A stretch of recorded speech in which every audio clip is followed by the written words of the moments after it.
Hi there, welcome to this episode of Bird Brain. Today on Bird Brain we're going to build an oriole feeder, a Baltimore Oriole feeder. Baltimore Orioles are one of the prettier birds you're going to get in your backyard in the summertime. They have a beautiful song, they're fun to watch, and you can attract them to a feeder if you do it right. This is my design. To start out, I got a 12-inch circle of plywood with two 3-inch holes drilled through it. I painted everything orange. Myth is that Orioles are attracted to orange just like they are orange. It makes sense, so why not give it a try? I painted my Baltimore Oriole feeder bright orange, and you always want to hang it in a very conspicuous spot. Make it easier for them to see and easier for them to get at. We're going to start out by installing a post. I'm just using a 2.5-inch screw in the bottom here. I pre-drilled my holes to make everything easy to come together.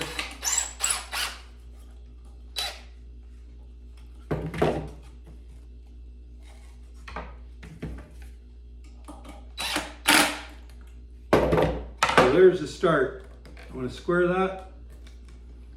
So I got my 12-inch base, my 2 holes, and my post. Now I'm going to put a top on it. The reason why I put a top on it is because keep the rain off their food, keep a little shade off their food so it lasts longer. You can just put a regular screw in there. I've got a chain set up here to hang this from the eave, or hang it from a branch, or hang it from whatever you've got. So I'm going to screw this into the top as opposed to using a wood screw.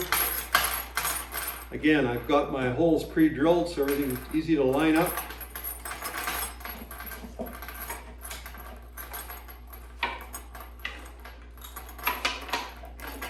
The bottom is 12 inches, the top is 14. So I got about a 1-inch overhang just to give it a little more shelter from the sun and the rain. And now I've got my chain for hanging it up. You can hang that from an eave, kind of like a hummingbird feeder. Hang it from a branch of a tree. Now the food for the Orioles. I've drilled a hole through this 2x2, 1.5 by 1.5. I've got a piece of doweling here. I've sharpened that doweling on both ends. I put that on and centered in there. What that does, it holds one of the Orioles' favorite food. I put a half an orange on each side.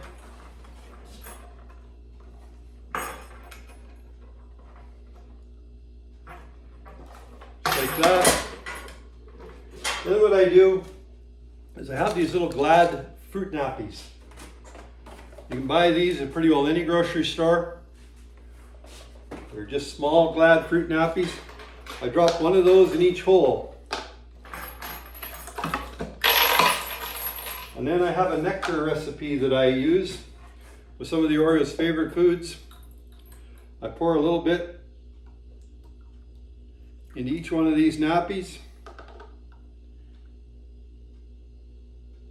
I don't overfill it so the wind doesn't spill, and so if you do get some bugs or insects in it, it's easy to replace. You're not throwing a lot away.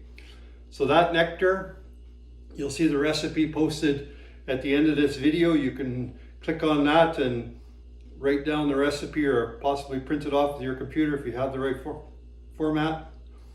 That is your bird feeder. Now, if you say, well, I don't have a place to hang it, what else can I do?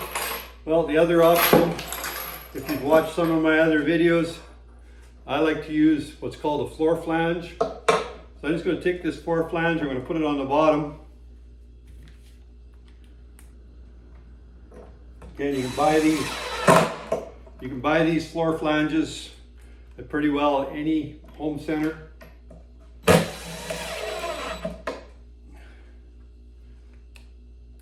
They're made for connecting to pipe. So in this case, if you happen to have a fence post in your yard where you'd like to mount the feeder on top of, again, put a floor flange on top of your fence post, make sure it's fairly level. If you're putting a floor flange on a crooked post, you might want to put a washer under one side just to get it straight. You want it as straight as possible. So if you picture this as the fence post in your yard, now you can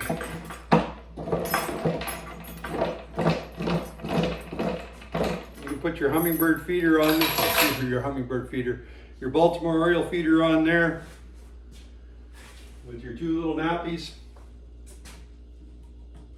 of Baltimore Oriole nectar, and there you go. If you don't have a post in the yard, you can get a longer length of this pipe. You can get a piece about 6 feet long, 7 feet long, pound it into the ground. If you're pounding into the ground, make sure you put a cap on top to protect the threads. You pound that into the ground. Have it sticking out of the ground about 5-6 feet. Take your flange on the bottom of your feeder, put it on top of there. You got a freestanding post with your Oriole feeder on top. The nice thing about using these posts, you put them in the yard, really easy to weed whack around them. Easy to keep things nice and neat. So there you are. The recipe will pop up at the end of the video. And don't forget to subscribe, hit the little birdhouse. Thank you. That's all for today from Bird Brain.